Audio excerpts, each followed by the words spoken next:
आज 1 मई 2023 है और विवेक को अपनी ज़िंदगी में शामिल किए मुझे पूरे 12 वर्ष हो गए। पिछले साल अपनी कोर्ट मैरिज वाले दिन मैं बहुत खुश थी और मैंने उस दिन दास्तान ऋत्विक लिखना शुरू किया था। दास्तान ऋत्विक यानी कि मेरी और विवेक की कहानी। ऋत्विक का मतलब ऋतु से ऋत, विवेक का वेग मिलाकर मैंने ऋत्विक नाम रखा। 9 अप्रैल 2022 को मैंने दास्तान ऋत्विक लिखना शुरू किया। मैंने पहले दिन की कहानी लिखी कि हम कहाँ मिले, कैसे मिले, कब मिले। कई लोगों को पढ़ाया, सुनाया और लोगों को बहुत पसंद आया। तो मैंने सोचा कि क्यों ना अपनी पहले दिन की लिखी कहानी को पढ़कर आप सभी के सामने रखूं। दास्तान ऋत्विक, पहला दिन। पूरे 10 वर्षों के बाद परिवार की रजामंदी से हमने कानूनी विवाह किया। यह विवाह मेरे और मेरे पति के लिए एक सपने जैसा था। सब खुश थे। मेरे भाई के चेहरे की मुस्कुराहट देखकर हम दोनों को एक दूसरे से किया गया वादा पूरा होता नजर आ रहा था। कई वर्षों पहले हमने एक दूसरे से वादा किया था कि हम तब तक शादी नहीं करेंगे जब तक परिवार के लोगों का ना मना लें। विवेक के परिवार को हमारे रिश्ते से कभी कोई दिक्कत नहीं थी। मेरे भाई, मेरे जीजू, मम्मी, पापा, मेरे पूरे परिवार में किसी को भी विवेक पसंद नहीं था।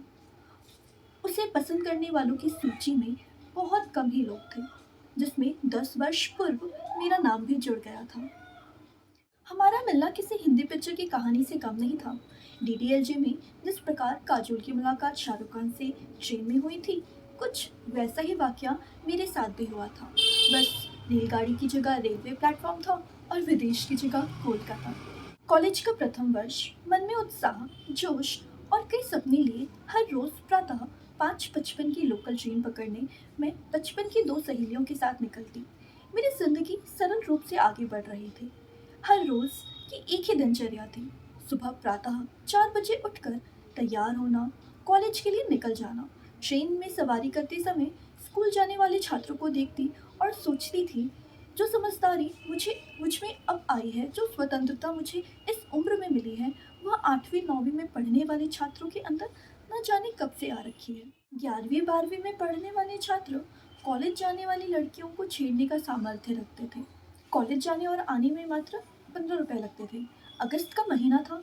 हर रोज बस के धक्के खाने के बाद हम ठंडा पानी पीने फुट प्लाजा जाया करते थे, जहाँ मुफ्त में बस कुछ लोगों के पीछे लाइन में लगकर ठंडा पानी पीने मिल जाया करता था।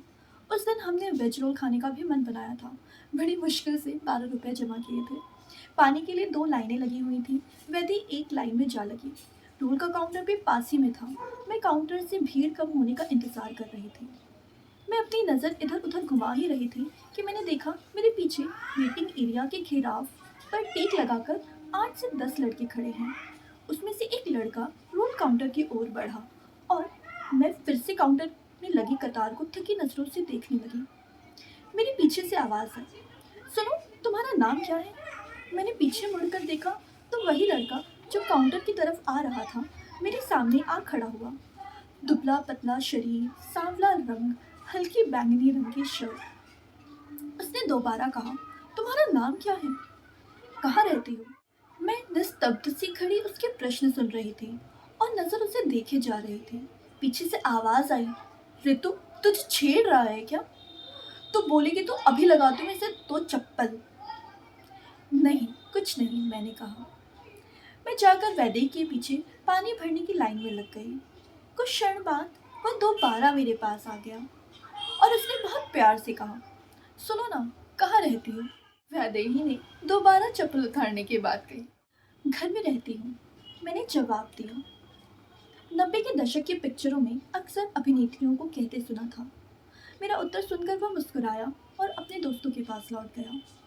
पहली बार किसी लड़की ने मुझसे आकर बात की थी। मन में एक अलग ही एहसास था।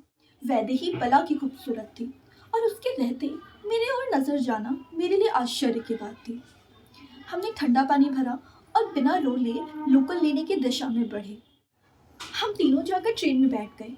मैं कुछ घबराई हुई थी। असल में घबराई हुई नहीं थी, कुछ अलग सा महसूस हो रहा था। ट्रेन में बैठते ही हमने उस लड़के के बारे में बातें करना शुरू कर दी। वैदेही मुझे समझाने लगी, इन लोगों को ज़्यादा बढ़ावा नहीं देना चाहिए, तुरंत दुत्कार देना चाहिए। मैं रहती तो उत्तरपाड़ा में थी, लेकिन उतरती हिंद मोटर स्टेशन पर थी। छोटी और वैदेही दोनों ही हिंद मोटर में रहती थी और उनके साथ बातें करते करते जाना मुझे अच्छा लगता था। हिंद मोटर स्टेशन पर उतरते ही मेरी नज़र उसी लड़के पर गई। हम दोनों एक दूसरे को देखकर चौंक गए। उसके चेहरे पर खुशी झलक रही थी। अपने दोस्तों को मुझे दिखाते हुए वो कुछ कहने लगा। मैं डर गई थी।